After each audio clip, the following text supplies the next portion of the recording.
The state opening of Parliament. The Lord Great Chamberlain bears the imperial state crown into the robing room. The crown is the ancient symbol of supreme authority. For 40 years, it has been worn by Queen Elizabeth II.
It was in Kenya, on February the 6th, 1952, that the Queen heard of her accession to the throne. Her tour of the Commonwealth cancelled.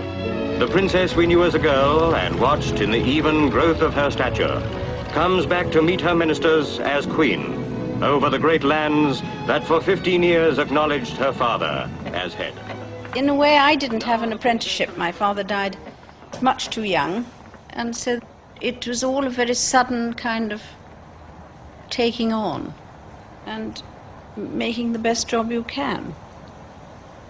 It's a question of maturing into something that one's got used to doing and accepting the fact that here you are and it's your fate, because I think continuity is very important.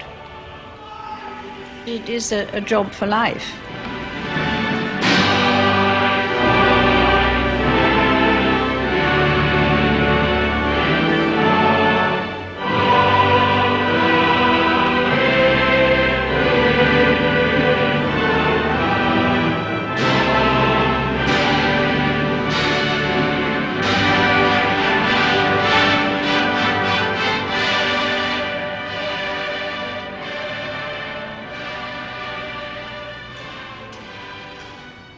Continuity and tradition.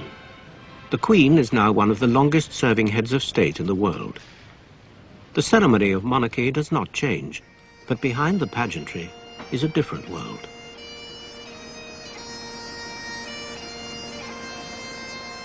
November 1990. It's 9 o'clock in the morning, and the Queen's pipe major plays on the terrace of her London home, Buckingham Palace. A daily ritual begun by Queen Victoria 150 years ago.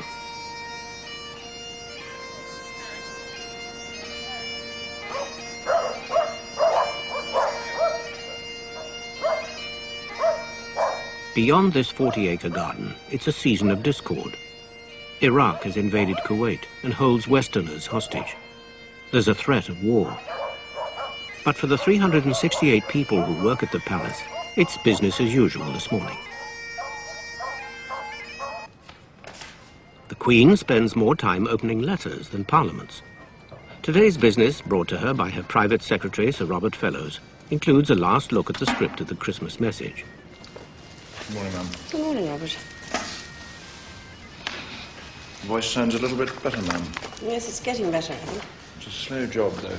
Well, there's a lot of people who've got it, I think. It's rather difficult to avoid getting. Yes. Ma'am, you've got the latest text, I think, of the broadcast, which I've been having a go at over the last week or two. And I did, incidentally, show it the other day to the Prime Minister, who seemed, on the whole, to like it. He had one or two rather good suggestions, which I'll come to as we go through. Yes, I did mention it to him. The difficulties of trying to get something at this particular juncture, you know. The Gulf is going to be uppermost in everyone's mind, and I think they'd be amazed if it wasn't the first thing you turned to anyway, and I hope it's not too gloomy, that. The tricky business, of course, is the hostages, who will be nearly all out by then, I suspect. The Foreign Secretary is very keen to mention the ambassadors. It now looks as if the chap in Kuwait's going to be out by then. I see in the papers today he's going to come out. Hookie Walker, I think, will still be in Baghdad. And that was the Prime Minister. He doesn't have all those people in tents in his garden. No, and he's not doing his own cooking either, I think. The contentious bit, I think, is the next paragraph. Well, maybe one might soften it down a bit. Violent and vociferous is too sharp. I think you Perhaps might have one just adjective, one. yes, right. It sounds a bit too Churchillian, I think. Well, yes, it's also frightfully difficult to say. If one's Vociferous speaking. is all right, ma'am. Would you be happy with that? Well, at least we managed to mention Christmas. Yes. November the 30th, the royal train is on its way north.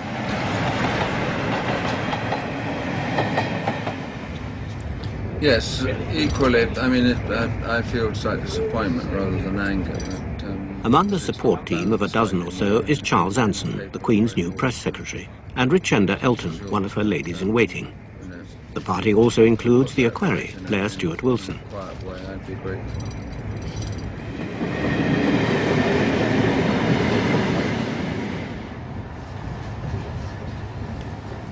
The Queen makes about 30 of these away day visits a year. Every detail of the two-day trip has been checked on the spot by one of the Queen's staff. In this case, her Deputy Private Secretary, Sir Kenneth Scott.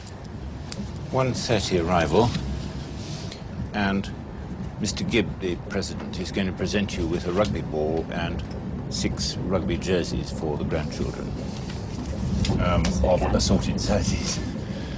Even for the girls. Even for the girls, yes. It's fair in for girls to wear rugby jerseys now. And a plaque outside, is that? And then a plaque outside.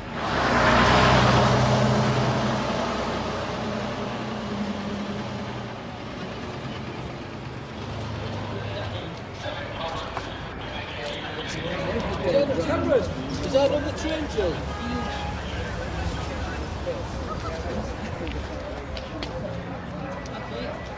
This is small children rushing about at each other in the combat room. And then plaque? Another plaque.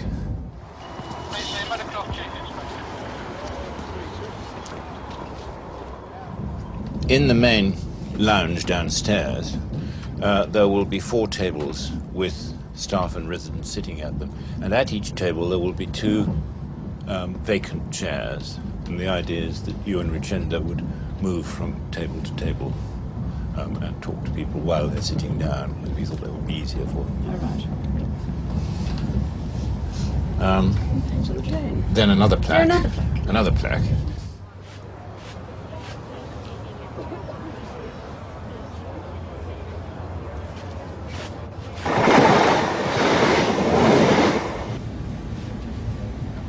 I don't think you can stay in London all the time. You have to visit other parts of the country to either find out what's going on or try and encourage people in different areas, some of which have unemployment, some of which have new factories. And I think the possibility of meeting more people is very important. A lot of people don't come to London very often, so we travel to them instead.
4 plaques, 2 town halls, 1 sports centre, 1 new ship, 1 new bridge and 1 new bypass later, the day ends at a retirement home in Heckmondwike, Yorkshire. This is not the Queen as head of state. Nothing in the Constitution says she has to come here. She's here as head of the nation, the personal focus of people's loyalty and affection. It's very nice. Yes, it is. And you're a resident here, are you? You live here in the... No, I live at City Mount. Oh, do you? Yes. There's just a number of these come in. ladies. A number of these ladies have come temporarily to stay here. Thank you. The home that they're living in is being refurbished. So Oh, they've come really? temporarily Yes, so we're at So you've had to come Yeah. here. Yes, yes. They look after you well, don't Yes, they? yes, very well. And you have a room here of your own, Yes, do you? yes, That must be rather bedroom. nice, isn't it, a bedroom? Yes. Now, we don't see enough of you, though. Well, I'll have to try and remedy that, won't I? Have to sort of... We see Charlie, You do? and he's lovely, doesn't he? He denies it his mum. I've been round here for some time. No, they give it down on wireless. Oh, 20 years indeed. I About. think it must be, yes.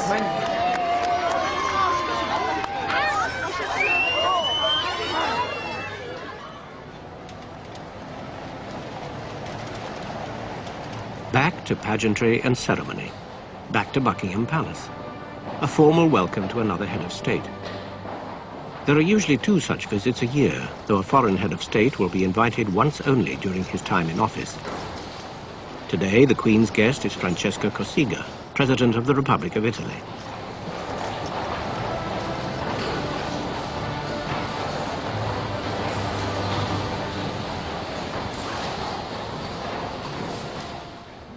Now is the time for the exchange of gifts and honours.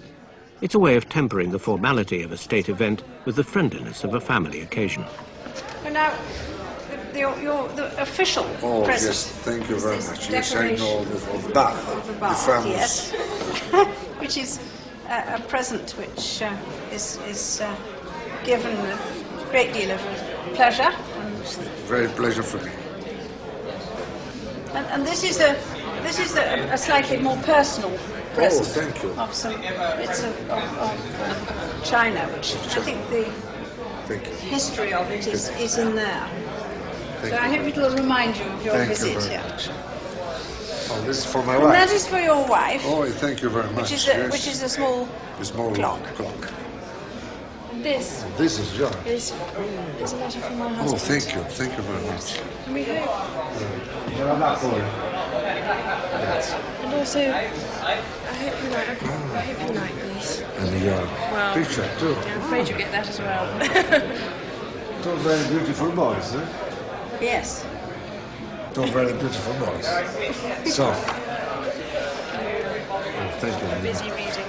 Do you know that I love the books? Well, we know you do too, so. Oh, thank you very much. Oh, thank you. might like this is a book of clocks. Oh, the clocks. Thank The you. Queen's house. Thank you very much. This is lovely, isn't it? Very heavy. L'ho fatto fare apposta per vostra maestà. For your Majesty. Oh, lovely. È stato ordinato apposta. Well, that's very kind indeed. È un uomo. Most grateful.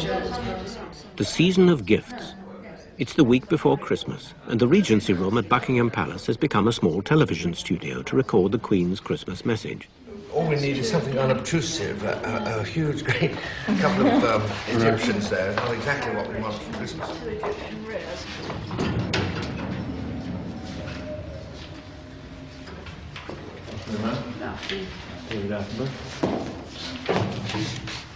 The Queen made her first broadcast on Children's Hour in 1940.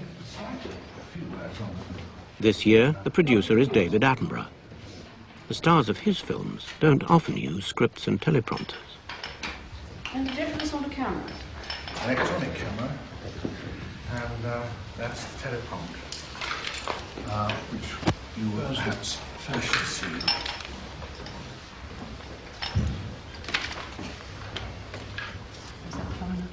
No.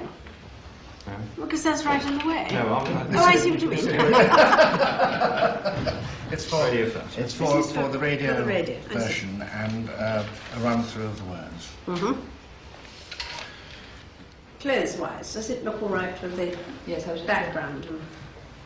Yes, it does. I mean, Johnny, like it'd be awful if you said no, because I would know something else. But, yes, it's all right, Phil, is it? Yeah, that'd be fine. Sure. Yeah. Whenever you're ready, ma'am. Red and green should never be seen, but never mind. I forgot to... When you're ready, ma'am. Over the years, I have dwelt on the happier side of life in my Christmas broadcasts. We need reminding of it, particularly at Christmas time. For it seems to me that there is one deep and overriding anxiety for us all, on which we should reflect today. That is the threat of war in the Middle East. The servicemen in the Gulf who are spending Christmas at their posts under this threat are much in our thoughts. This year there have been, I hope, times of happiness and good cheer for most of us. My family, for instance, has been celebrating my youngest grandchild's christening. I hope that all of us lucky enough to be able to enjoy such gatherings this Christmas will take time to count our blessings. The nannies were sitting in the next. Yes. Didn't want to go to them. He wanted Yeah. our cousins. She's quite happy when she's with the children, isn't she? Very happy. Lovely smile. Beaming. Good. Do you want the rest of it? Do you want any more? Sandringham, 2 days before Christmas. The christening party of Princess Eugenie of York, the Queen's 6th grandchild, and 6th in line to the throne. In fact, 10 of the first 11 in line are here. That's quite funny. Right, off you go. Photograph time.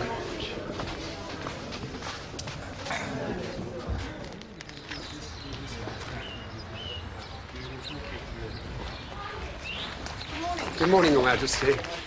Another one? Well, yes, yet another one. We'll be there so quickly. Now, if you're just standing here in a line, it will be fine. Don't go away, just right here. Good morning, Your Majesty. Just in a line here, with the little ones in front.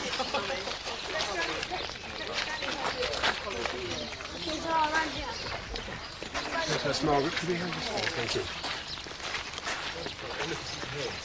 We've got a young man behind we can't see, actually. Could you come a bit forward? That's lovely.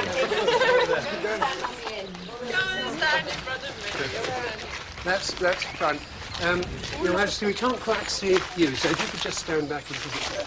Thank you. Princess Anne, I can't see. Can I come over here? Ready? Looking at the camera, everybody. Thank you. Lovely.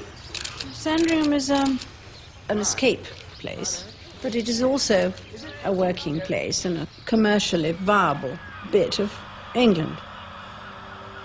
I like farming. It's not very easy nowadays. I like animals. I wouldn't be happy if I just had arable farming. I think that's very boring. But I suppose that because it's an inherited place, one's known it ever since one was a child. I knew how much my father had enjoyed it. Well, in fact, all my family, ever since King Edward bought it, they've all enjoyed being there. And they've very, very much involved with the people who live on the estate, so that one has a responsibility towards them, very much.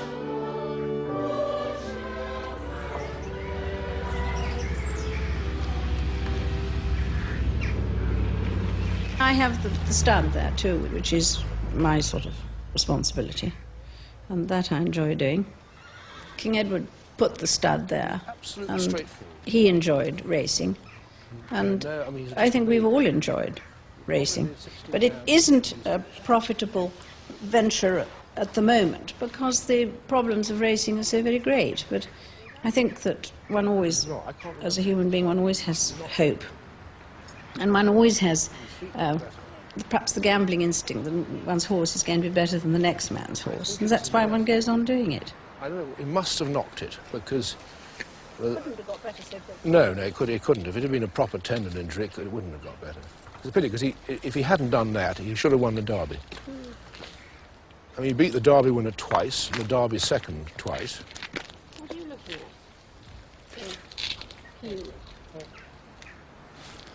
You can see those mares right over in the you can see Expansive. You certainly got good eyesight. Yeah. I suppose so, he's least good. Listen, it's a very level walk, that. Yes. Isn't that interesting? Another thing, you see nearly overreach, you see? Yes. I mean, he's very, very nearly. Well, we have to be careful of those. They're very flat feet, aren't they? I love this bit. It's very sort of... rolling down. Norfolk, isn't it? Now anybody can see that Norfolk is flat round here. John, you looking for rabbit? Yes, we've done all right. We've done the holes. We got the rough ones. That's a police superintendent there. I know, that's what made me wonder. I thought they'd arrested him. There's nothing like catching the chief superintendent poaching rabbits, is it?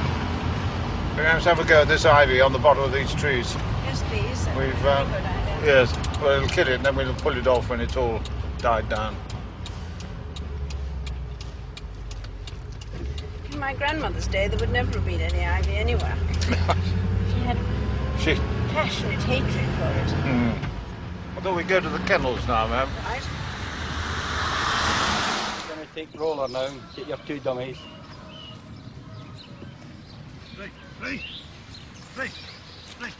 Where do you put it? Oh, yes, I see. Trouble is that I'm not watching him. During the summer, you see, when you're training them, you have to sit steady. It's all... I got it.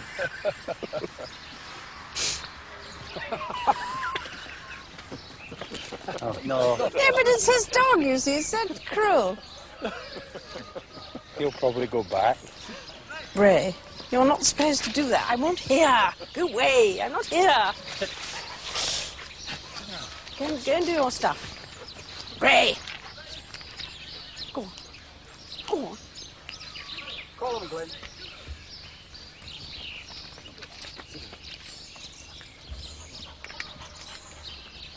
Now come back to here, and then we'll work them down the way.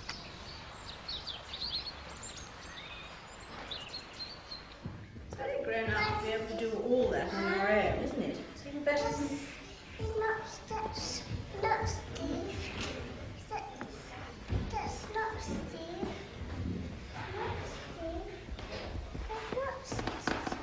That's not Steve. Let's go shout for Robert, shall we? I can push it. You can push it. I can't. Righto. Is it your granny that's shaking? I'll come along then. Excuse me, ma'am. Thank you, Robert. The Queen spends Christmas and New Year at Sandringham, but wherever she is, one of her 3 private secretaries is always in attendance. Sir Robert Fellows is son of the land agent who once ran the estate here at Sandringham. A city broker for 14 years, he's married to the Princess of Wales' elder sister. Jane went the other day with Laura, with the 2 little ones, and it's a very, very long do. Is it? Oh. 2.5 hours. It was quite long for any child. Now, it looks rather as if people have come alive after...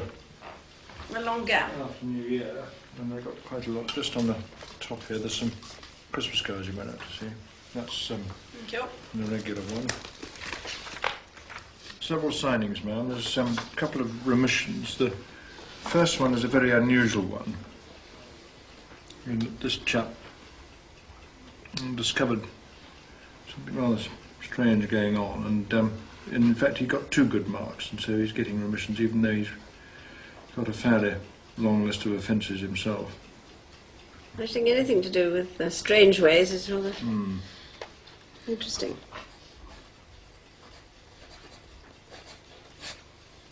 Then the other one is a chap who helped out when there was obviously a riot of some kind.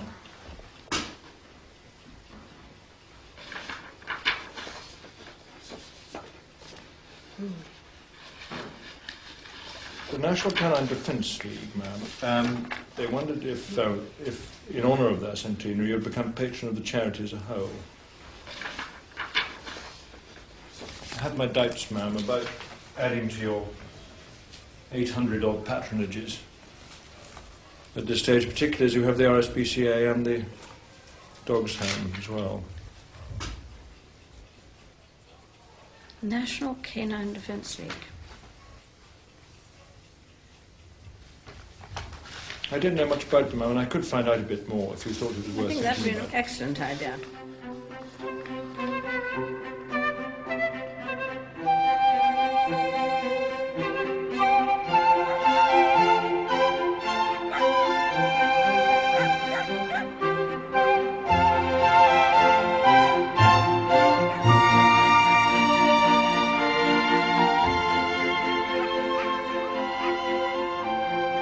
In London, the palace feels cut off by the snow.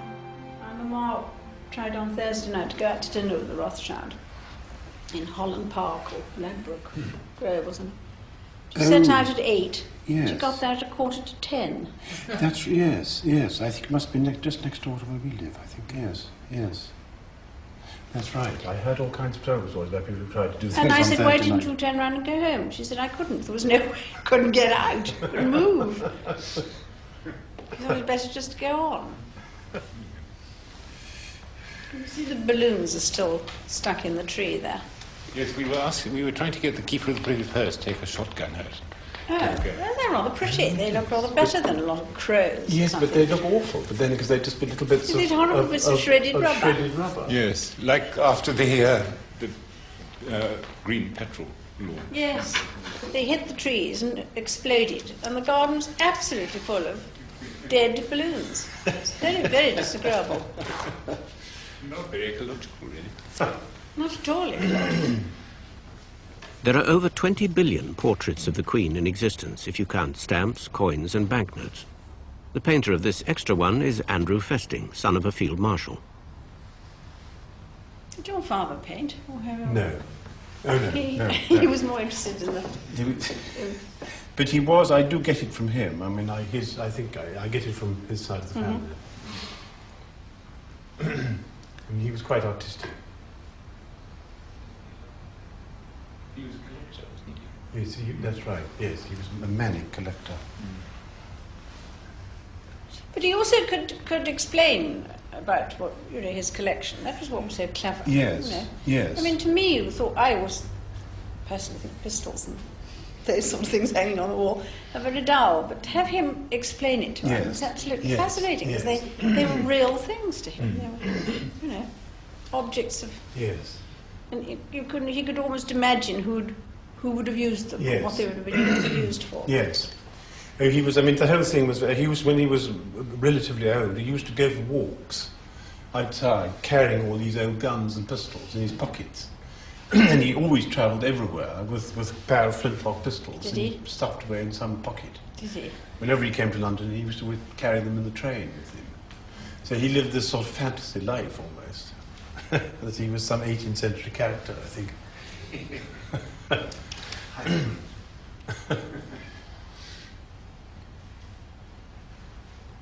But that probably explains how so many of our pistols have disappeared, found in some sales catalogue.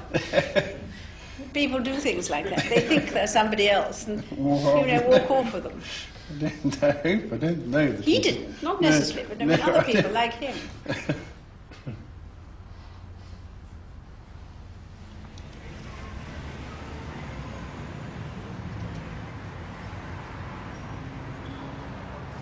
The gas lamps are lit for the palace's grandest party of the year, the annual reception for the diplomatic corps, with 1,300 guests. Foreign diplomats are accredited to the Court of St. James, that is, to the Crown, not to the government.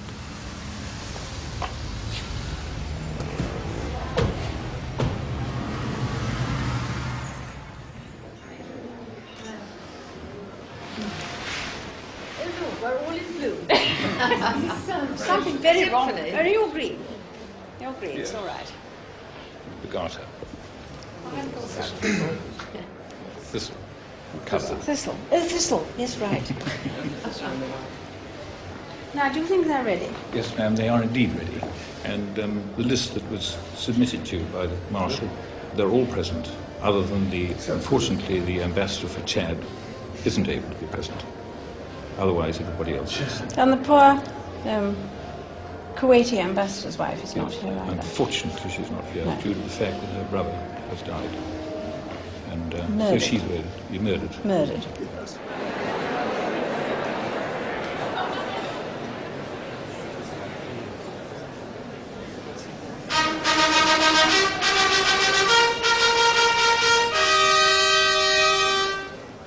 Lining the picture gallery and 6 other state apartments are some 130 ambassadors in order of diplomatic precedence.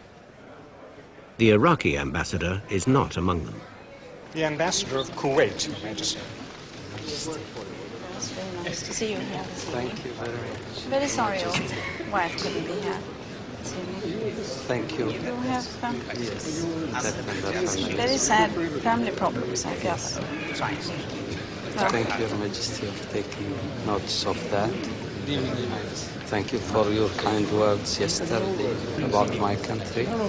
Well, we take a great interest. Hope that all will be well in the end. The ambassador of Senegal, Your Majesty. Bonsoir. B1, rotate. B2, positive rate, gear up. War in the Gulf looms closer by the hour. This is a one-day visit by the Queen's flight to RAF Larbrook in Germany. Tornadoes from Larbrook are being prepared for action in the desert. On this occasion, the advance reconnaissance has been carried out by the Queen's Assistant Private Secretary, Robin Jandrin. This is all indoors, is it? This is all indoors, yes. We will go into their conference room, which is on the edge of the runways, for a presentation from Group Captain Buckland, who will concentrate very much on what they've been doing for the Gulf. All right. The little girl is called Bree, and I'm assured that that's how it's pronounced. And then they have a very large, these two large schools, and they'll have all the children outside the officers' mess. And they're children from the station, are they? Yes, yeah, from the station, civilians and the service personnel. And most, I think, most of them under the age of about 13. The timing there is a little bit tight. I think it will work. No shaking hands. No shaking hands, ma'am. They're in groups. Lunch is straightforward, and then we hope. The aim of the next 2 phases is to drive you past some of their reinforced hangar areas to see a few of the aircraft taking off, but then to take you to one big hangar where they brought all the displays, which are listed, to one area, and at each display there'll be someone briefing you on what's there. I always think it's rather sad that there's so much the square on it. It's sort of. It's not a very pretty airplane. No. It's really. very ugly, but it's a very potent one. Because the one thing about the Tornado is that it gives us not just a day operating capability, but night and bad weather as well, with quite a powerful weapon carrying capability. Yes, and I imagine that where it's going now is very useful. Yes.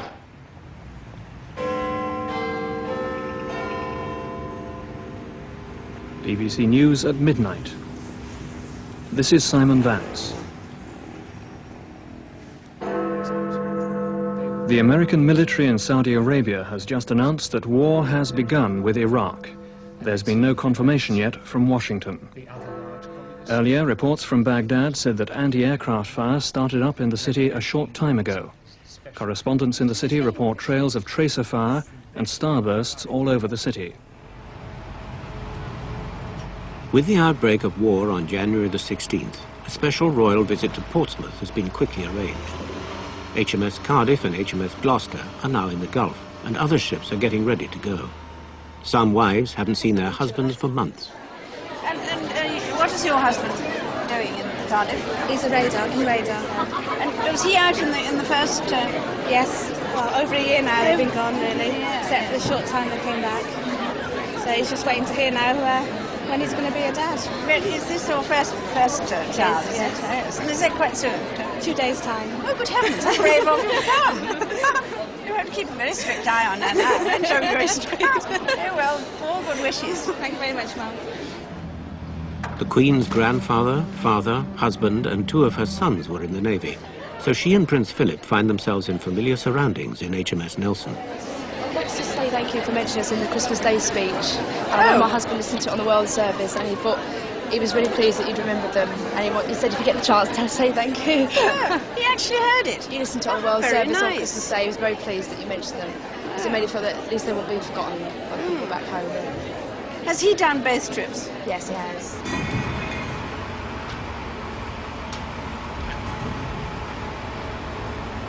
I think a lot of people have been in very much the same position. In fact, a lot of wives had babies since the ship's gone. Since the ships have left. It's very sad, really, but it's a fact of life, isn't it? I think naval wives are given some extra sort of strength to be able to cope. I think you're right. It must be from somewhere.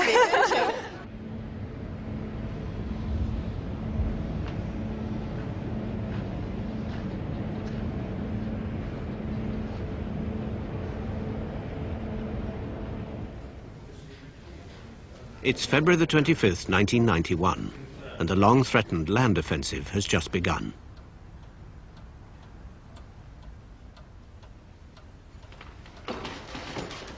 Secretary of State for Defence, Your Majesty. Good evening. Thank you very much. Well, it's very kind of you to come and spare the time to tell me about We the had awful things that are going on. a good run around the House of Commons. I made a statement. You made a statement. I haven't had a chance to. Which was sandwiched on television between the American and British press briefings. But it's been a good start. Certainly, I mean, I said it's 38 and a half hours since this ground campaign. It's a very short time, isn't it? And it is looking encouraging. But now we're into the critical period.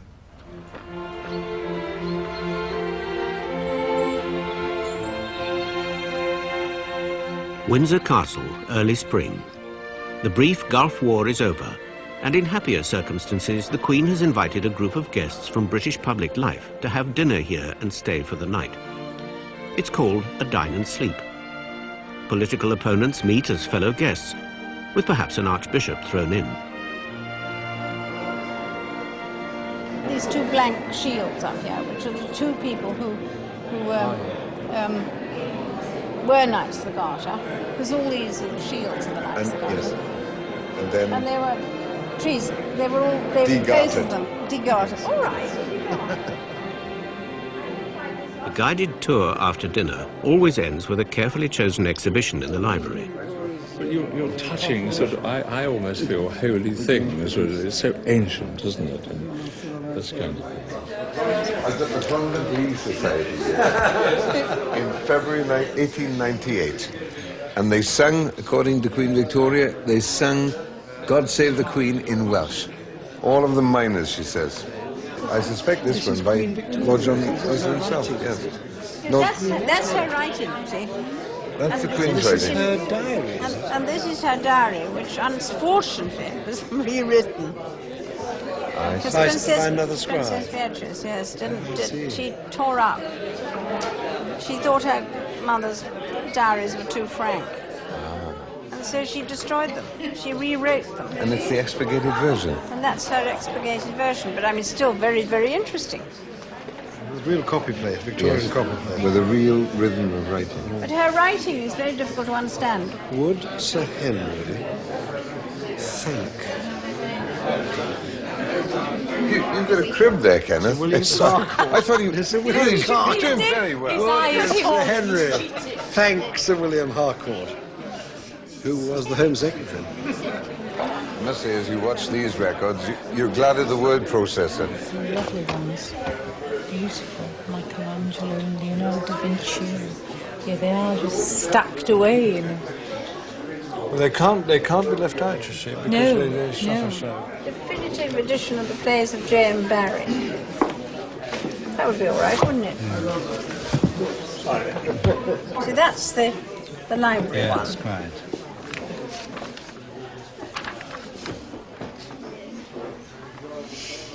Peter Pan.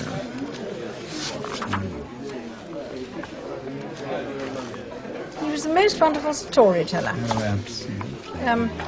As children, we used to go to tea, and he'd tell the most wonderful stories. Yes, he just happened to be the sort of person that could tell children stories. It didn't matter if you were just sitting at the tea table. You know?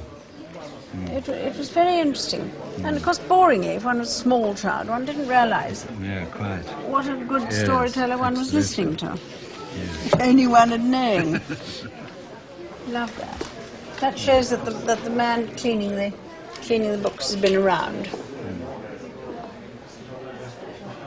And this book, when you say you use this book at your coronation, Is that the prayer book? this was the... Well, that's the service. The book of service, yes. And the service I mean, because my grandfather and my father had passion for writing and things, so I thought I'd better do the same thing. Well, absolutely.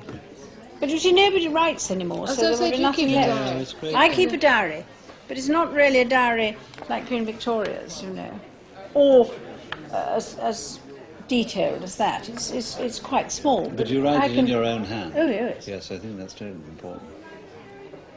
I can't write any other way. Back at the office, the daily routine begins with the Royal Mail. Most of it, like the Queen's diary, written by hand. She receives between 200 and 300 letters a day.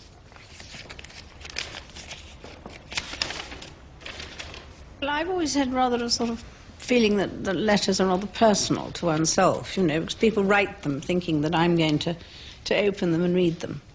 I don't open all of them, obviously, because I don't have time to do that. But it does certainly give me, I suppose, because one gets perhaps even sort of a bit more remote, it gives one an idea of what is worrying people and what actually they feel that I could do to help. And, I mean, there are occasions when I can help. I can pass things on to the right authorities, or I can, even in some cases, write to various organisations who will look into it. But I've always had this feeling that letters are written to me, and I like to see what people want to write to me. I think in a way one feels that there is a sort of, the buck stops here, so to speak, you know, and that I'm the one. I had a letter this morning about something, and he said, I've been going round and round in circles, but you were the only person who can stop the circle, and you'll be able to fix it. I thought that was rather nice. The Queen was most interested to hear of this gentleman. Many letters are written to the Queen as a private individual. Letters from children or well-wishers, or even people wanting to know where to buy a corgi. These are answered on her behalf by her ladies-in-waiting, in this case, Lady Susan Hussey. And now this is to the jigsaw puzzle people, you know, who send the Queen jigsaw puzzles to do during the holidays at Sandringham.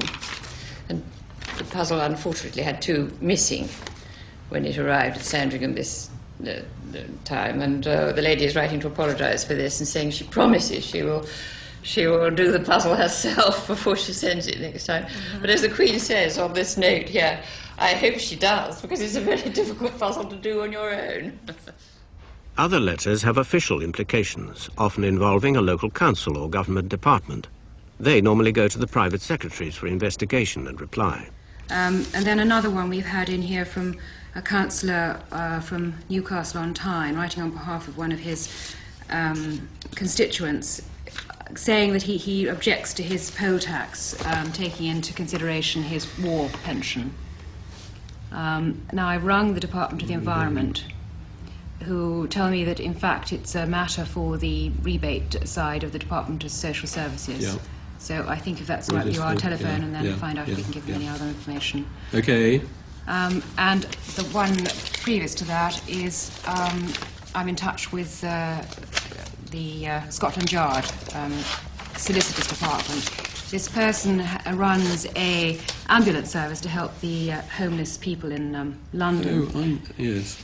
And he says he's being harassed by Kennington police. He's obviously had problems before because he's had a hearing before magistrates at a court. Another way of keeping in touch with life outside the closed circle of the royal household is the private audience, usually lasting 20 minutes. Audiences are my way of meeting people without anybody else listening.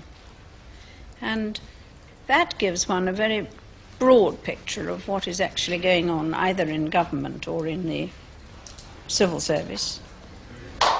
A lot of them are regular ones, you know, but you can ask to see anybody you want to see. The Honourable Mr. Justice Blofeld, Your Majesty. I mean, if one meets a lot of people, one just does get to know what's going on. No, very good indeed. Thank you very much. Thank you very much. And also the badge of the Knight Bachelor. Thank you very much.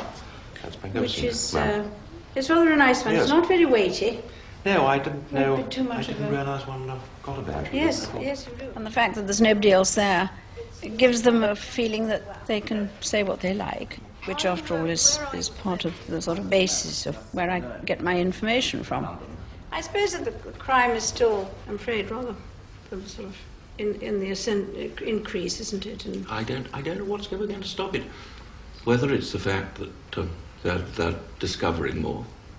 I think with all I think white-collar crime and all this sort of fraud. yes, there's this new case just started. Yes, it is.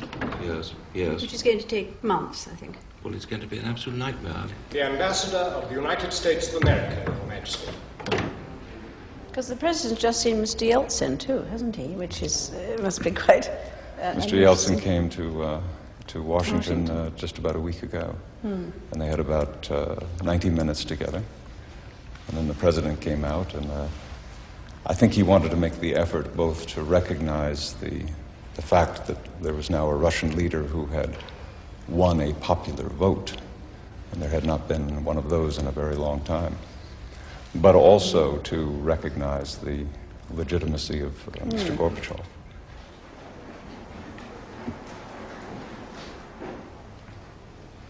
The Archbishop of Canterbury, Your Majesty.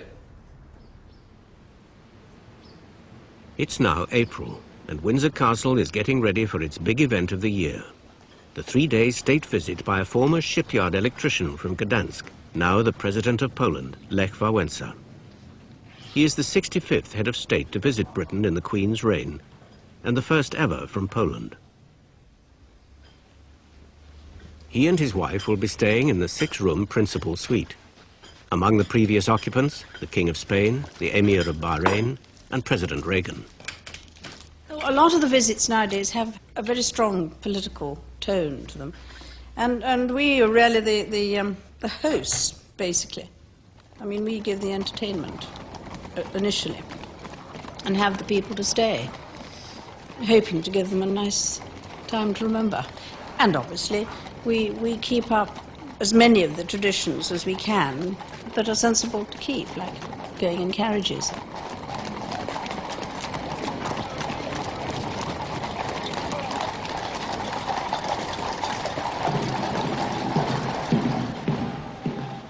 The high point of all state visits is the banquet on the first evening. The table settings are of legendary splendor. Tonight's pudding service is French, late 18th century. The dessert service for fruit will be the Royal Minton, made for Queen Victoria in 1876.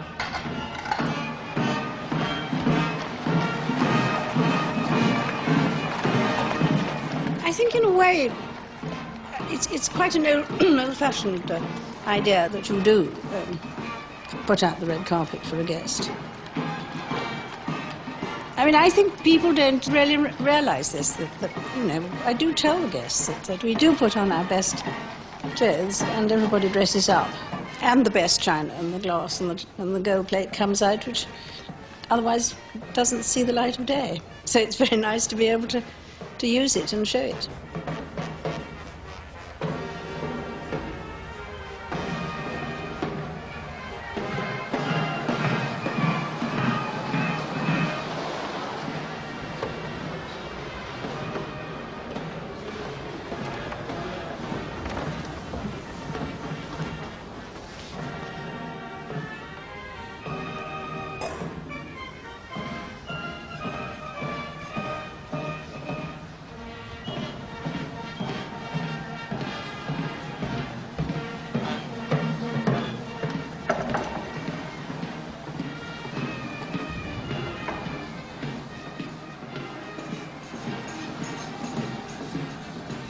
Where is she?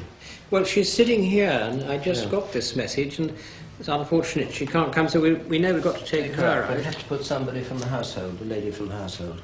Yes. Who's in the overflow. Well, Who have we got? fortunately, there is one lady in the overflow, and that's Lady Mary Mumford. So we could bring her... She'd do fine. Oh, no, she wouldn't. No. Because she's related to the old Marshal. Yes. We'd have to do a double move somewhere. Soon, the 160-foot-long mahogany table made for Queen Victoria will be glistening with silver-gilt cutlery and plate and some 800 Stourbridge crystal glasses engraved with the Queen's monogram. Meanwhile, the kitchen is preparing quail's eggs, to be followed by quenelle of turbot, then veal, and finally peaches toscane. Each course to be served simultaneously to 160 guests.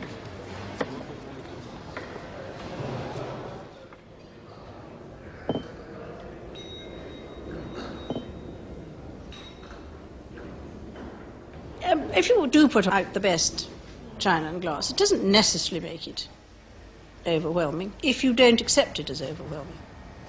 Because if people are kind to you and make you feel at home, I don't think that the outward and visible signs are really...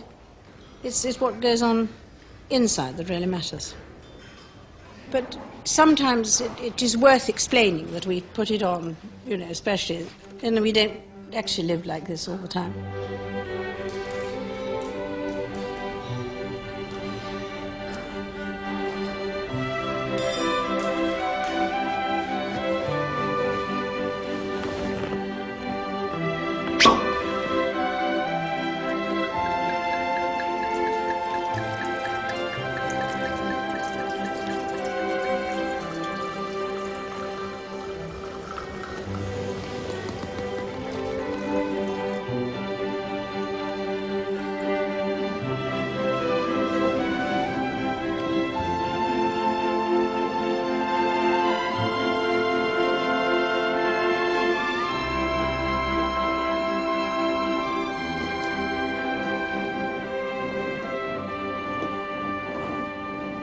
The flowers really are sensational. Most beautifully. Very good, okay. It's opposite the fireplace. Everything has to be ready by late afternoon for the Queen to make her tour of inspection with the Master of the Household, Sir Paul Greening. The chairs are the same as mine. It doesn't make much odds, does it? And the flowers as usual so that we can see each other. It's actually slightly more difficult shape. Well, it is. I have moved the furniture. Yes. And I have lit the fire so that it looks quite sort of friendly-like. But he's amazed by the size of everything. That's what amused me. For the rooms? Yes, and he goes around, there's only 2 English words, quite interesting words. And he goes around looking, you know, at everything. So Good heavens, he can manage. Well, it's further than that, but...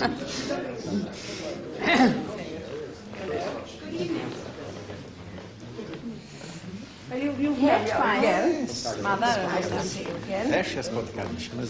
Here's my daughter, Anne. Very nice to meet you. And that is Kent. Hi, my husband met you this morning. That's the Duchess of Kent. And there's Alexandra. And Ogilvy, her husband. Here's Michael Kent. And his wife, Christine. Съжаление, только по-русски говорю, а не по-польски. That's showing off. That's showing off. Very good at that. My son, Edward. And Richard Gloucester. And his wife, Birgitta.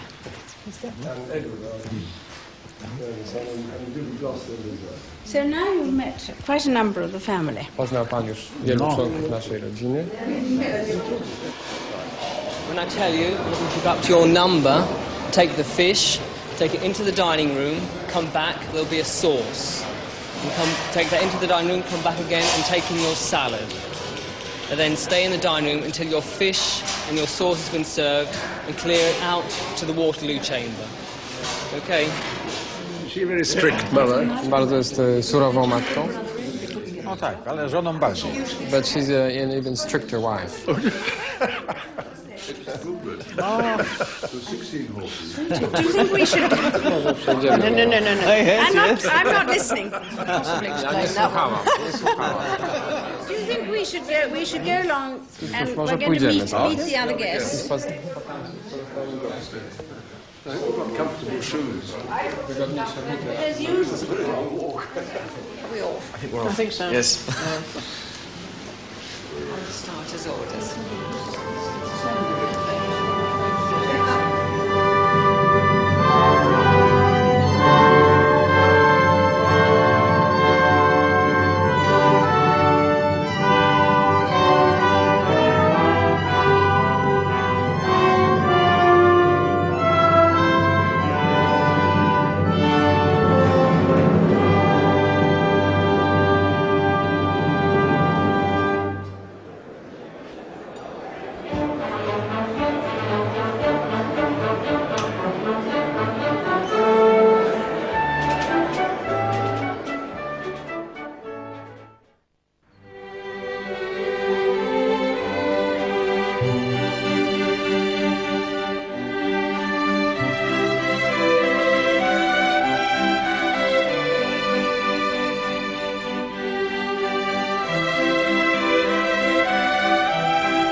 Invented these robes. They're not really very practical.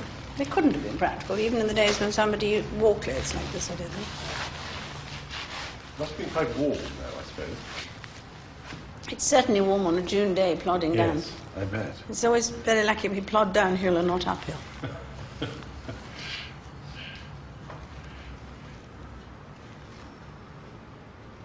The Queen has sat for more than 100 portraits since she came to the throne, 1 in 10 in garter robes. Andrew Festing will have half a dozen sittings for this one. It has been commissioned by the Royal Military Academy Sandhurst for its 250th anniversary.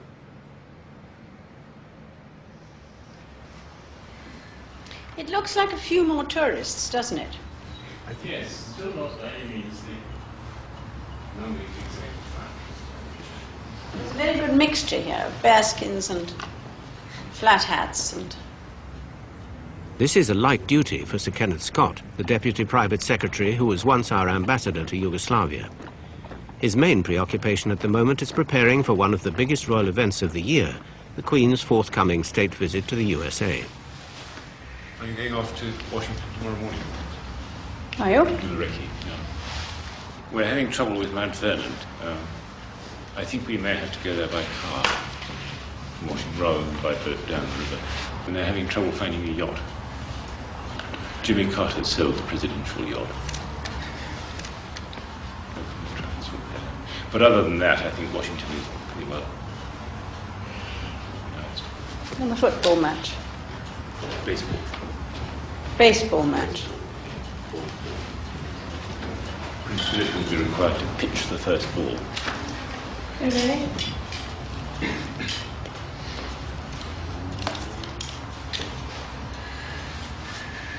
Are you sure? Well, he will be asked.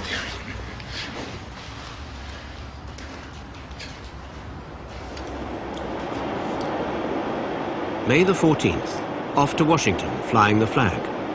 State visits are an old-fashioned way of travelling about, but I think they still have their point. There does seem to be still a need for people to be seen to be making an effort to go to other countries. I mean, I've been to the United States before, but at this moment it was very nice to be able to go to America. Post-Gulf War, I was able to say thank you, and they were able to say thank you. How is it for length? It's about state dinner, I should think, for 5-6 minutes, I would guess. The Queen took a certain amount out of the Embassy's first draft. I think it reads well. It's not too The Embassy were particularly keen to get those 2 inserts in, the one on the ethnic side of things. The visit begins with an official welcome on the White House lawn from President Bush. Unfortunately, no one adjusted the podium, so instead of the head of state, the world's press and television see only the hat of state. Mr. President, it is 15 years since our last visit to Washington, when, with a gallant disregard for history, Through the perversity of publicity, this is to become the talking point of the trip. 100th anniversary of the founding of this great nation. 2 days later, the first ever address to the joint houses of Congress by a British sovereign, in a republic that became independent by armed revolution against her great-great-great-great-grandfather, George III, 2 centuries ago. It is a nerve-wracking occasion. Yeah, I see. And if you wanted to try that little thing at the beginning, ma'am, people I've talked to seem to think it would be a very good icebreaker. And I would suggest before you say anything at all, Yes. when you go up there, you see, you go straight to the podium, and I'll give you your speech as you And stand wait there. there. And you wait there for the welcome which comes from above, from the speaker who's sitting above you. And it is going to be built for you and not for anyone else this time. But our chap Ralph is next door. I'll go and ask that question, ma'am. Yes, that would be very kind.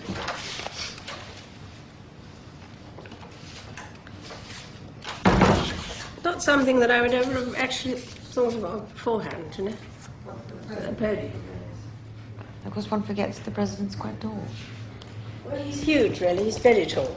Ma'am, I've got Richard Ralph here from the embassy, who can actually talk to you every step of the way from the moment you get into the chamber. No, I just wondered, because I presume I have my back to everybody, don't I? I mean, I have my back to the people who are actually going to start. You do. Would you like me to start from the moment you walk into the chamber? No, because, I mean, somebody walks one in. You'll be preceded down, and there will probably be congressmen who will lean out. They may well want to reach out to shake your hand as you proceed down towards the podium. And there will be an enormous amount of applause going on, and eventually that will die away, and then that is the moment for you to start your speech. I'm told there will be many interruptions. Nice Friendly ones, I hope. Friendly ones, yes, absolutely. Yes. Mr. Speaker, Her Majesty Queen Elizabeth II, His Royal Highness the Duke of Edinburgh.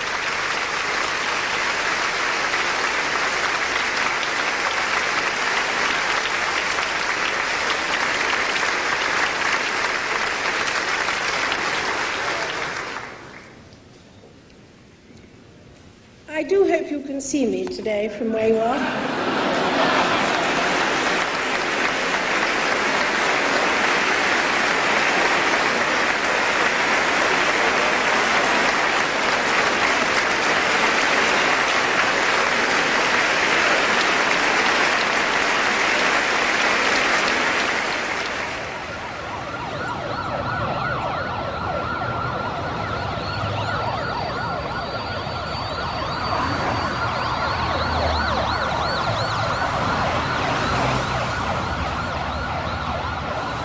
After Washington, 6 other cities, Miami and Tampa in Florida, then on to Austin, San Antonio, Dallas, and Houston in Texas.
The Queen comes home. Her Majesty's yacht Britannia has sailed out to Miami to join the royal party.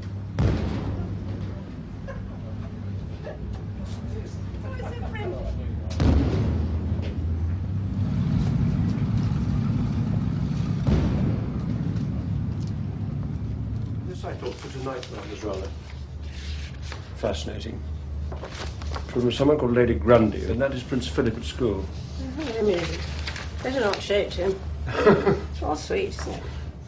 And I didn't know whether Charles told you, ma'am, but they've announced this morning that you're going to give a knighthood to General Schwarzkopf. Oh, right.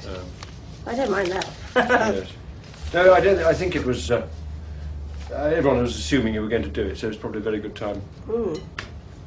But actually, none of that, is there? Because it's.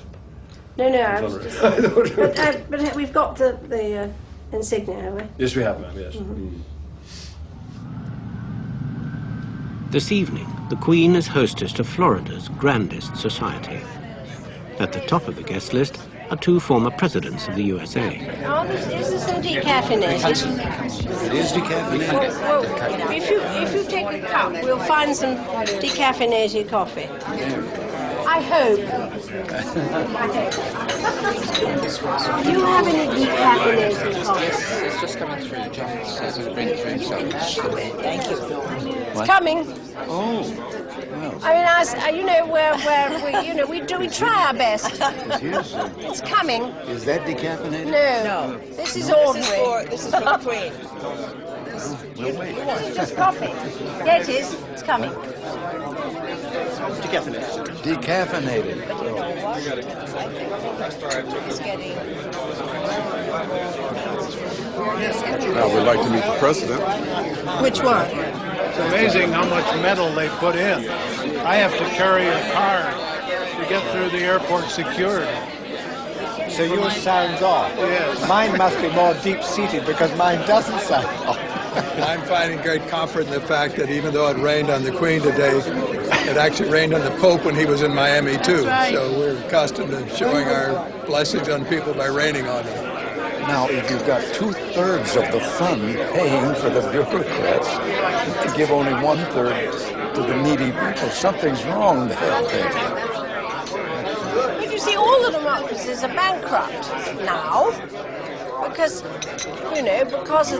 the way that the services have been planned for people to grab. Well, I know we tried to get some of these things changed and reduce them. But for example, we've got a rule that still to this day that a supervisor's salary is based on the number of people he supervises. Well, now you've got a group of people there that have no interest in reducing the payload. Even if they can, because it'll reduce their salary. Obviously, yes. It's extraordinary, isn't it, how... I mean, I think the next generation are going to have a very difficult time.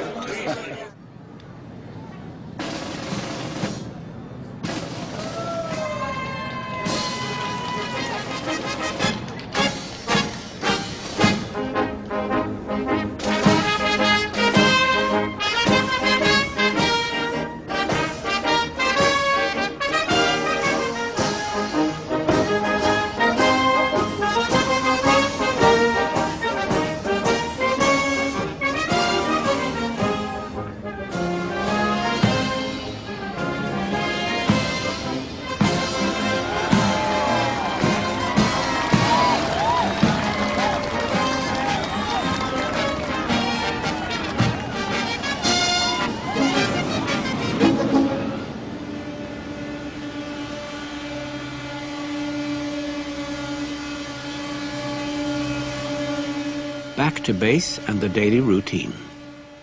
Buckingham Palace is preparing for another influx of visitors. It's an investiture day, one of 17 this year. Some of the 3,000 men and women who have recently been given honours come with their families to receive the insignia personally from the Queen.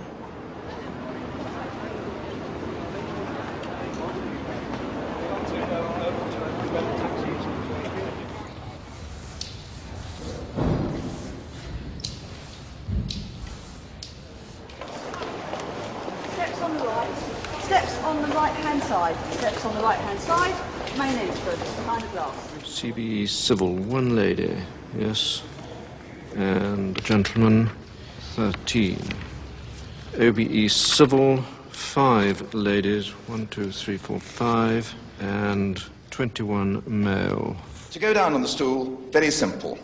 Grasp the handle with your right hand, put your left foot at the left side, and bend the right knee. The Queen will immediately touch you first on the right shoulder and then on the left shoulder with the sword. She says nothing. So once you have received the accolade, stand up and come round to the left-hand side of the stool, where the Queen will attach to you the insignia that you're here to receive. As soon as the Queen has attached your insignia, she'll talk to you. She'll be actually talking to you while she's doing it. And then she will shake your hand. Please, the handshake is the signal that your time is up. The most excellent order of the British Empire, the Venerable Thomas Dyson, Archdeacon of Bermuda. One mustn't have a long conversation, obviously, because you never finish. The question you ask is what is you hope that you're going to get the answer that you want. Knight's Bachelor. It doesn't always happen. See the Honour of Knighthood. I'm always absolutely fascinated by the people who come and all the things that they've done.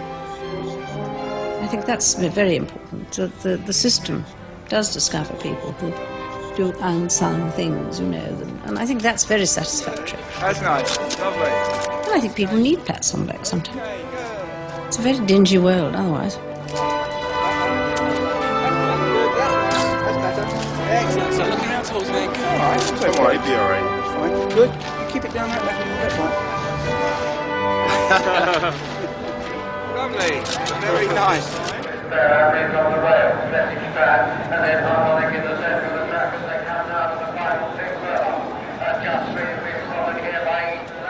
The sport of queens.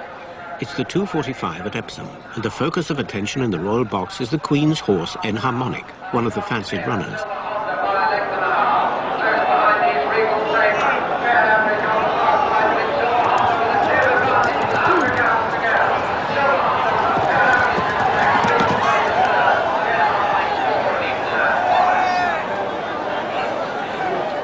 Unfortunately, Enharmonic finishes 4th.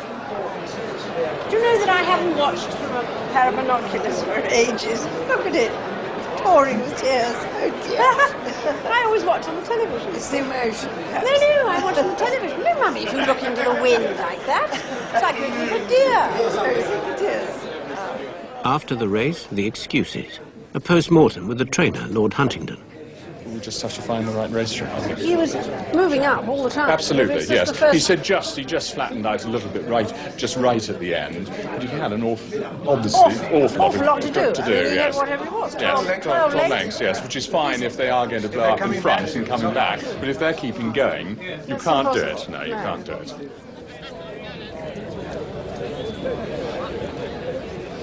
And now it's the big race, the Derby. An occasion for a national flutter, even up in the royal box, where the traditional sweepstake is drawn by the Queen. Hector Protector. Hector Protector. Duke of Edinburgh. Star of the dance. Mr. Michael Oswald. Knighted to the bed! Knighted to the bed, Lang! Nothing.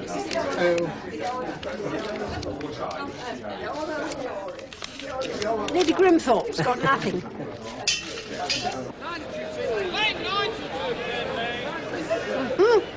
That's not bad. Mystica for Queen Elizabeth, the Queen Mother. And you.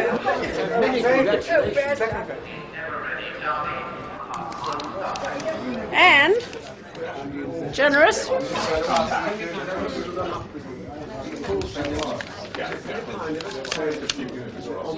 The Queen.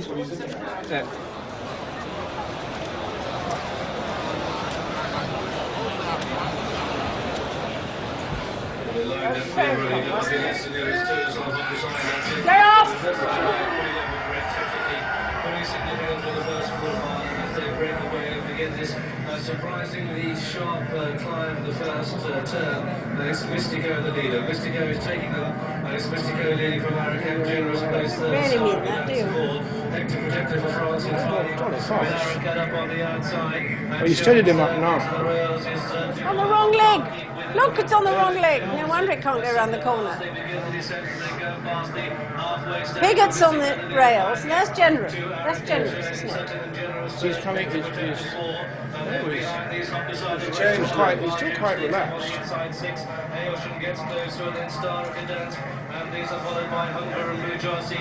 What colour's the Star of Gdansk? Oh, there. Yes. Whoops. You're all on the wrong leg.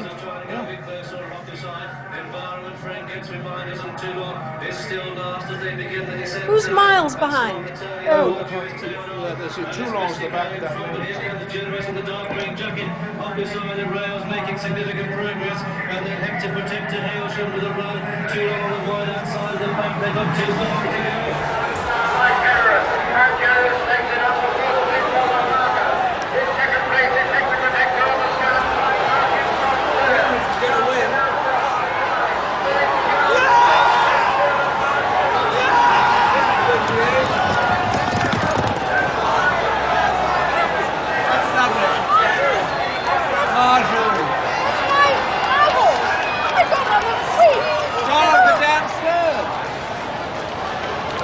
Very good.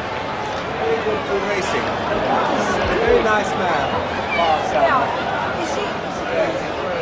This is my friend who kissed my hand down there. Oh,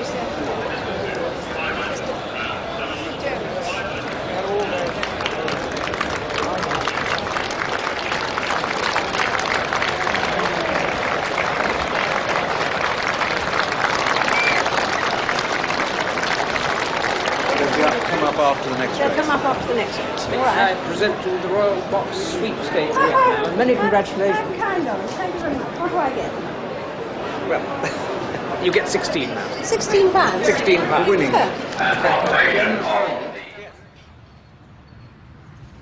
The business for the Council, Your Majesty. Drafts of 7 orders in Council. One entitled the Consular Fees Amendment Order 1990. A group of ministers attends the monthly meeting of one of the most ancient committees in the kingdom, the Privy Council. Orders in council allow the government to make regulations without going back to Parliament. When the Queen formally approves, the new proposal becomes law. Approved. It's the grandest of rubber stamps.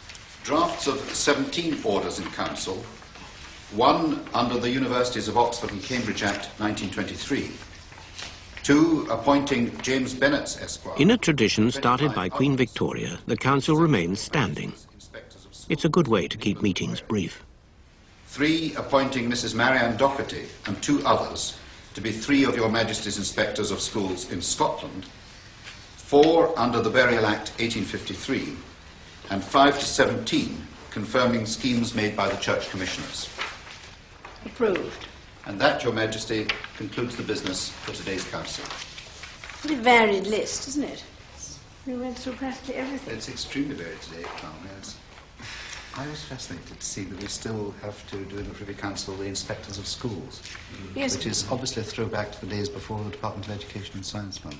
Yes, I think it must be. And also that Scotland is separate. Always does things in a slightly different way. Scotland beckons. It's June the 28th and the Queen is on her way to Holyrood. The railway chiefs are all aboard too, because this is the inaugural journey of the Intercity 225 from London to Edinburgh.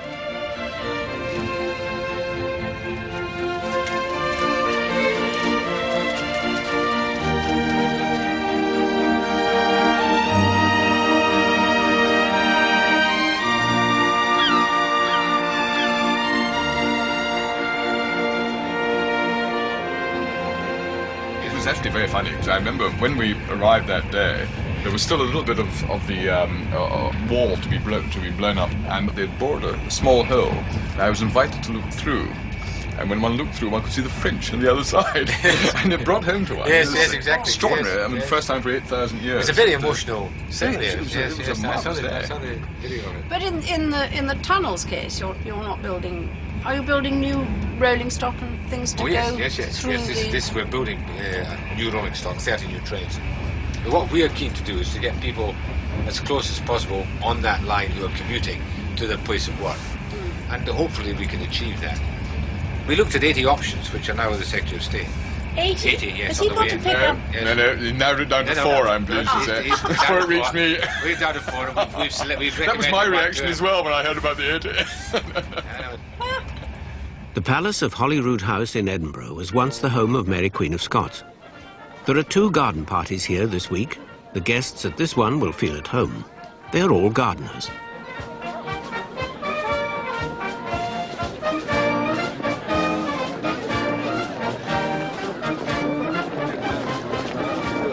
How long have you been the head gardener? About 9.5 years. Yes. And is it, what sort of garden is it? Is it a... It's mixed vegetable, herbaceous, shrubs, just about everything. A bit of everything. Yes. Raises it all the inconvenient moments, doesn't it? Lucky When job, one- yeah.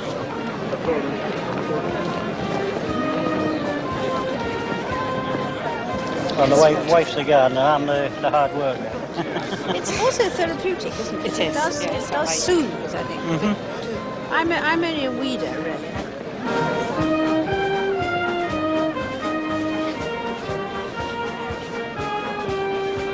My mother actually taught you, ma'am, to make Roll butter butter pats.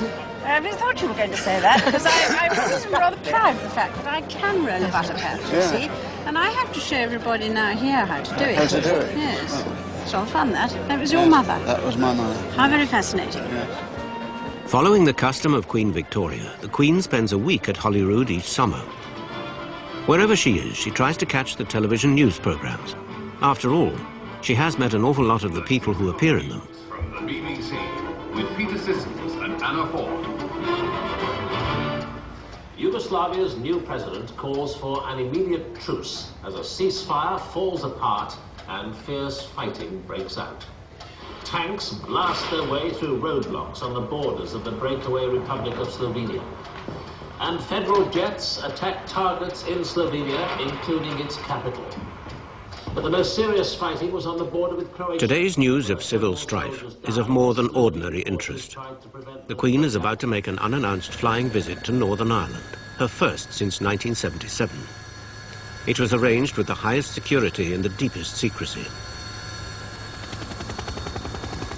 Ulster is full of reminders of the terrorism it has suffered for more than half the Queen's reign.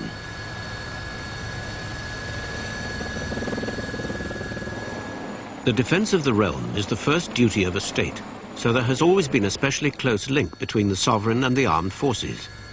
The programme for this rainy day includes presenting new colours to the Ulster Defence Regiment at its barracks in Lisbon. In the name of the Father, and of the Son, and of the Holy Spirit, we do consecrate and set apart these colours, that they may be a sign of our duty towards our Queen and our country, in the sight of God.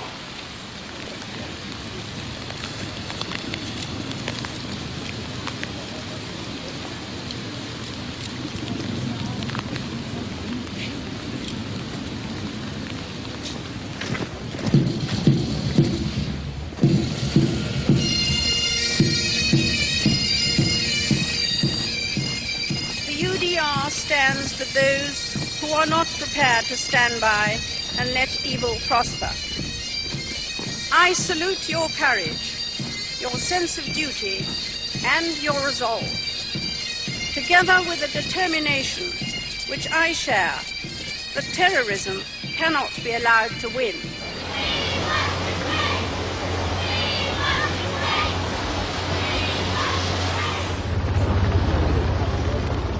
The afternoon is devoted to civilians, a garden party, also in the rain, and a visit to a hospice in North Belfast, where the Queen is to open the new wing. Claire, Her Majesty, the Queen, is just standing at your feet. Claire, understanding's a bit limited, so she'll Yes. probably not respond. No. Yes. But we've told her, and she's been chatting this morning quite a bit, which has been a pleasure to us, because for days she can go without saying anything. It's just sometimes she talks and other times she doesn't say anything for days. That's the way it goes on.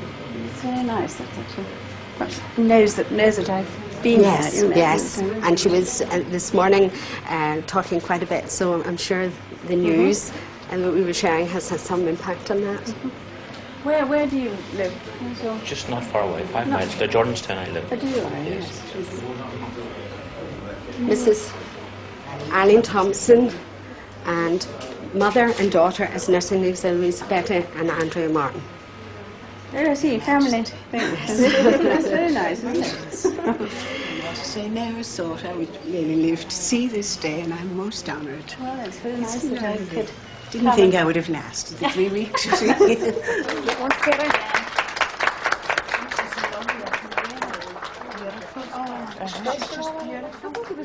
She's just lovely.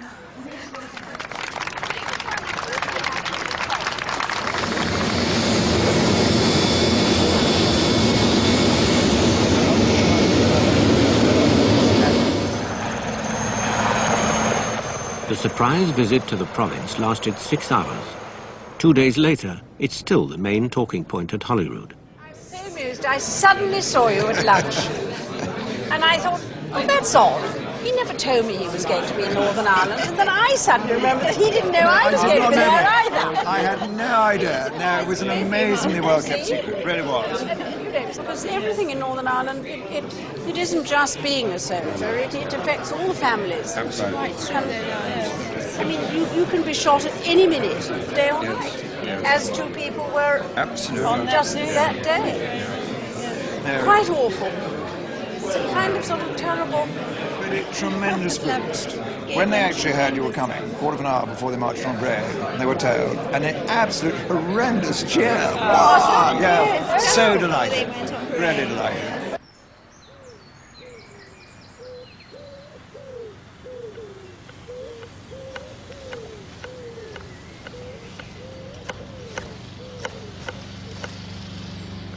It's in high summer that the gardens of Buckingham Palace are at their best. But indoors, the routine of the working year must go on. The Queen is doing her boxes. Papers have given her a unique knowledge of confidential government business.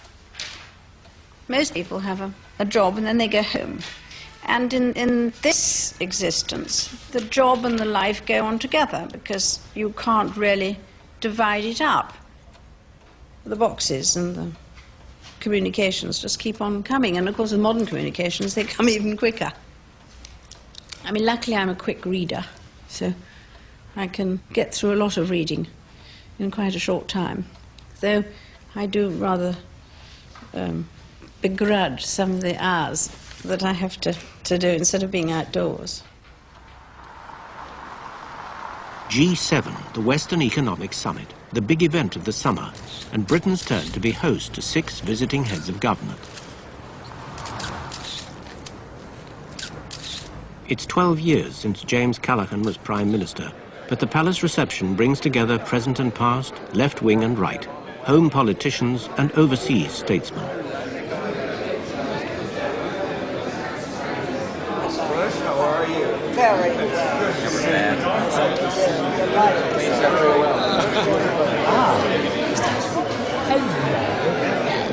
Nice to see you again.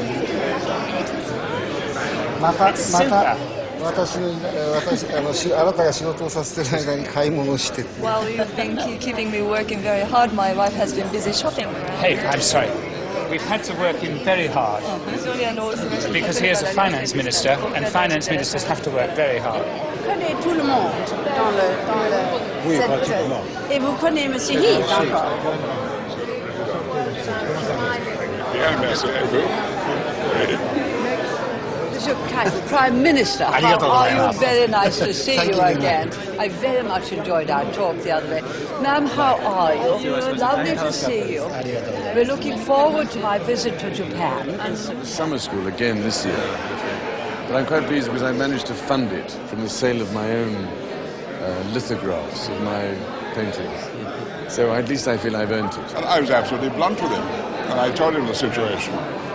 But nobody else went and told him this. Now I get a message back that he rather wishes he'd listened to my advice. Yeah. He paid no attention to anything. No, I just wonder so much. Is he? I mean, he is master of his own situation, is he? Absolutely. He really is. Absolutely. Because I mean, it's very interesting, isn't it, to have somebody who's been morally, nominally, and every way else the more we try defeated. to ram it in, the more his people will support him. 40-jährige Trennung. These 40 years of separation of division. Die unterschiedliche Pädagogik. The difference in education. Attitude. It's the human attitude. Ja. And the most difficult thing in politics is to change attitudes. Ja. You didn't tell him. No, I told Face Tariq to Aziz. face. I told Tariq Aziz in 6 hours exactly that. Yeah. And also we told him exactly what would happen if they didn't. Yeah. And that's what Do happened. you Didn't think? tell him face to face. No, but he couldn't. He couldn't go to Baghdad like Why you not, could. ma'am? I went to Baghdad. Well, I know you did. You're expendable now. Criticize. Yes, I'm expendable. Yes, that's You're true. expendable. He couldn't go to Baghdad at that moment. There are lots of people who would like to be Secretary of State. Start lining up, I think. Are we line up? Are you going to have another photo Session? photo I session? think The so. boys line up. The boys Boys. The spouses only line up. The big boys.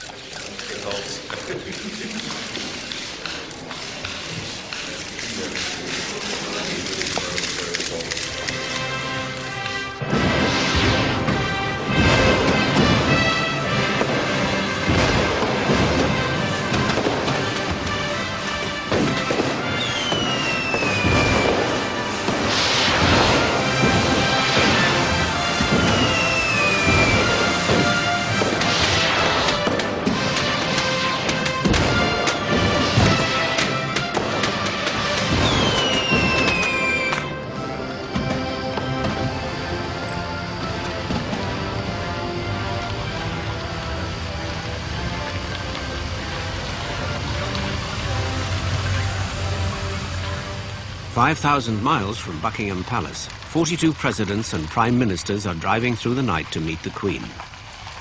It's a far cry from the wealthy group of 7. This is Harare in Zimbabwe, where the Commonwealth heads of government are in conference. The Queen, as head of the Commonwealth, presides over a group of 50 independent nations, about a quarter of the world's population. It's a sort of British Empire old boys club. You don't have to be rich to belong. Your Majesty, when Malaysia was under British rule, we had British advisors whose advice must be obeyed. We also had Malay sultans who were designated by the British as the rulers, but of course they may not rule. Our parliaments are presided over by Mr. Speakers who may not speak. So it is not strange that we have a commonwealth where the wealth is not common.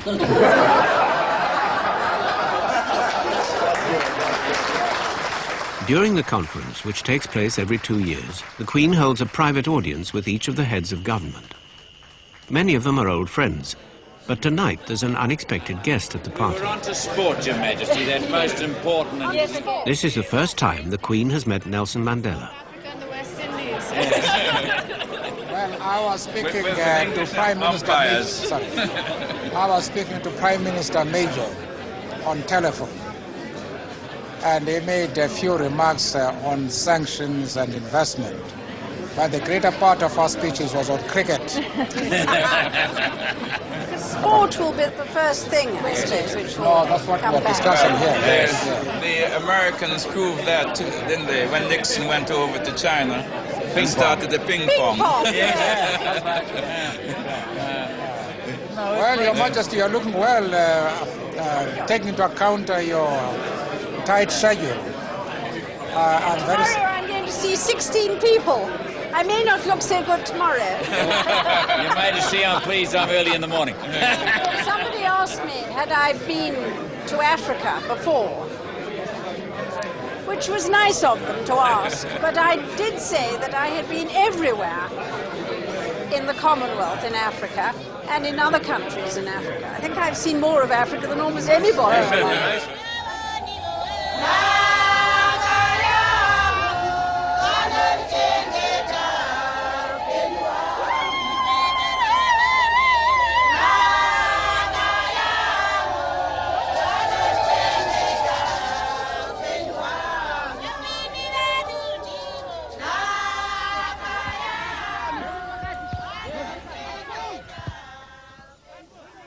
It's time for the holidays. Time for the Highlands.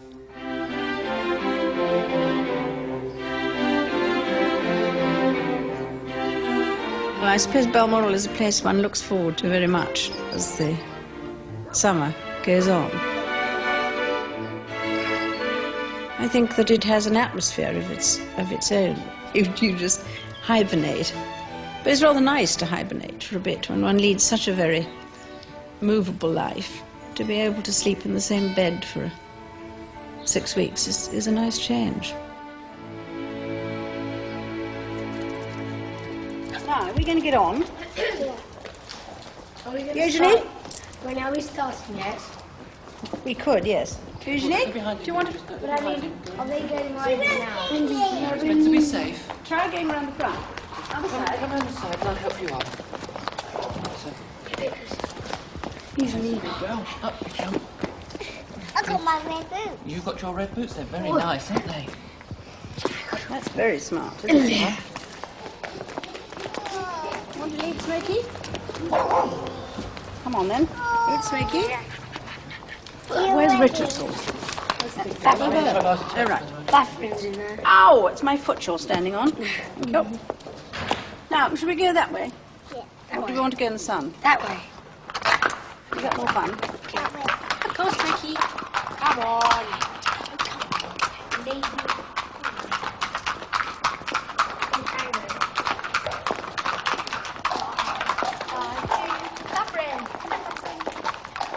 Pony trekking with their grandmother are Prince William and Prince Harry, Zara Phillips and the young Princess Beatrice. Sadly we didn't have a gymkhana we had last year. I was too busy killed. There is, I suppose, a certain fascination in keeping the place as Queen Victoria had it. Nothing very much has changed. And I think luckily all the children like it. All the grandchildren like it. And they sense the freedom there, I think, too. You can go out for miles and never see anybody, and you can walk or ride. And it's endless possibilities. And we like picnics, and we like open air. And as the holidays are very short, you live it to the full, I think. Well, they get farther than we can. And they also go faster. Get away.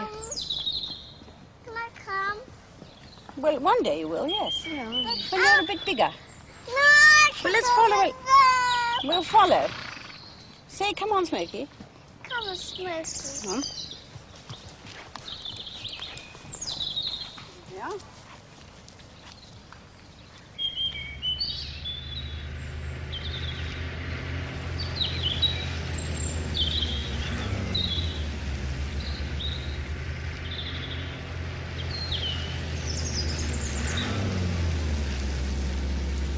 The Prime Minister has been on his travels, halfway around the world in 10 days. Now he comes to Balmoral for the first time to report to the Queen, as Prime Ministers have done each summer since the days of Queen Victoria. Nice to see you. Hello, lovely to see you. Very nice to see you. Welcome to Nice to see you again. Very nice to see you. Very nice to be here. Political power passed from the sovereign to the Prime Minister long ago. But the Queen still has the right to be consulted, to encourage and to warn. The Prime Minister's royal consultant now has 40 years' experience of affairs of state to share with him, as he treads in the footsteps of Margaret Thatcher, James Callaghan, Wilson, Heath, Douglas Hume, Macmillan, Eden and Winston Churchill. The Queen's first audience with a Prime Minister was with Churchill in February 1952, when John Major was 8 years old. The feeling in Moscow in the period I was there was just astonishing. It was actually like living with history. One was in the middle of a meeting and somebody burst into a room and said, "I've just finished talking to Gorbachev or Yeltsin or Silayev, and this is what they're going to do. And tomorrow in the Congress we're going to present these particular plans." It was an extraordinary day. It's gone so quickly. I mean, certainly here one can't take it in, but there it must be even more traumatic, mustn't it? Well, it was absolutely amazing. I laid a wreath in near the Kremlin, at the site where the 3 demonstrators were crushed and killed. And there were huge crowds there. And I had the opportunity of stopping to talk to some of them. Not too many of them spoke English. I found one man who spoke beautiful English, and I asked him how he felt. And he said he was extremely interested, but he came from Woking. That's the sort of thing that happens to me when I talk in a crowd. You know. But I have had quite a lot of Prime Ministers, starting with Winston, and some stayed longer than others. They unburden themselves, or they tell me what's going on, or if they've got any problems. And sometimes one can help in that way too. But we had quite a few exchanges on other matters as well that we must come to. Yes. They know that one can be impartial, so to speak. I think it's rather nice to feel that one's a sort of a sponge. And everybody can come and tell one things. And some things stay there, and some things go out the other ear, and some things never come out at all. One just knows about it, you know. And occasionally you can be able to put one's point of view, which perhaps they hadn't seen it from that angle. It was mainly the heavily subsidized gas supplies in parts of Europe that caused the difficulties 3 or 4 years ago. It's a magnificent display. He's a very good plantsman, the gardener. He keeps it very tidy too. This is their shed, and that's one of the garden house we've just done up. And before you could say knife, the gardener had gone. And so it's empty, sadly. Soon it will be autumn, and time to return to London for another state opening of Parliament. In Balmoral, neighbours, estate and royal family join together for a farewell celebration, the Gillies Ball. The year has turned full circle.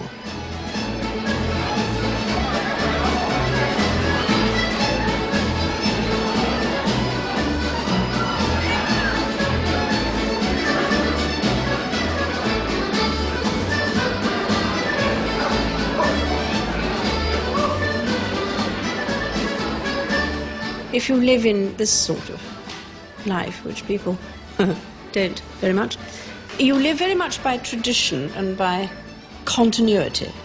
I find that's one of the sad things, that people don't take on jobs for life. They try different things all the time. I mean, as far as I'm concerned, you know exactly what you're going to be doing 2 months hence, or even beginning to know about next year. And I think that this is what the younger members find difficult, is the regimented side of it.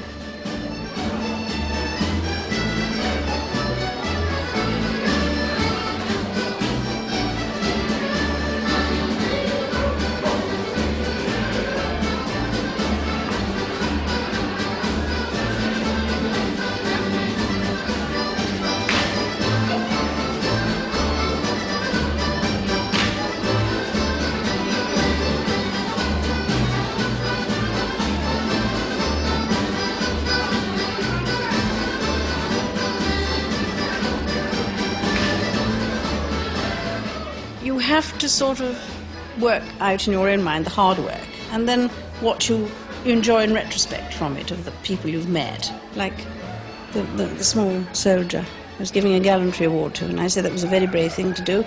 Oh, he said it was just the training. And I have a feeling that in the end, probably, the training is the answer to a great many things. You can do a lot if you're properly trained. And I hope I have been.